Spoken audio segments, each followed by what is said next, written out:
wow, what do you know? It's time for the Pocket Knife Show. Hey, it's Mike on the mic again for another episode of the Pocket Knife Podcast. Not too long ago, I heard someone say a curious thing. I can't quote them exactly because I was driving and couldn't write it down, but it was something like this.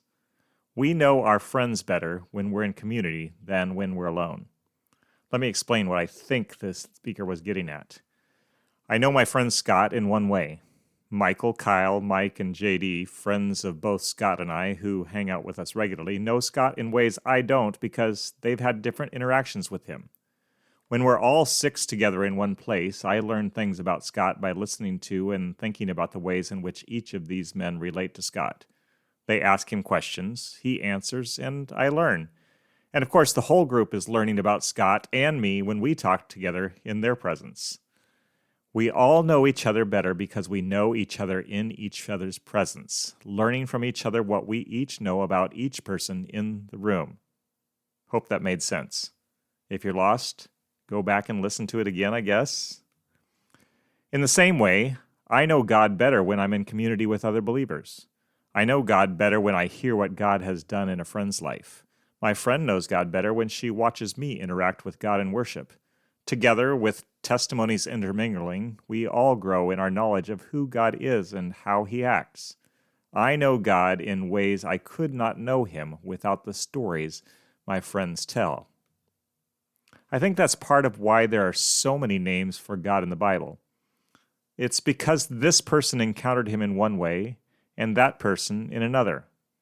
Hagar, Sarai's slave, alone in the desert, afraid and wandering, came to know God as the God who sees me. And because she gave him this name, each of us knows he sees us. Abraham saw God provide a ram for sacrifice when he was about to slay his son Isaac in obedience to God. So he called God Jehovah Jireh, his provider. Do you know God as the one who provides? You do in part because Abraham knew him that way. Because Moses asked God's name when he was trying to get out of going to Egypt, we know God as I am, the ever-present one.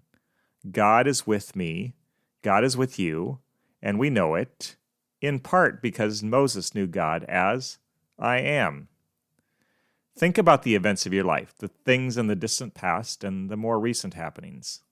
As you think about how God has been real to you, what name would you give him? Do you think that name would be encouraging to the believers you know? Would they be glad to know God through hearing of your encounter with him and the name that you ascribe to him? We know God better, more completely, as we meet together. We grasp his goodness better in community. We learn from each other who he is as we worship in close proximity and talk about what God has done.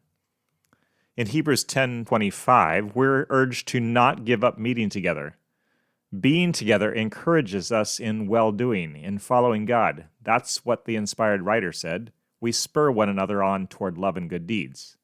We also, I would suggest, know God better because I know God as you know him, and you know him as I know him, and we both know him as Kyle knows him, and Scott knows him, and Michael knows him, and friends, don't let laziness or apathy or distraction or busyness or anything keep you from fellowship with other believers.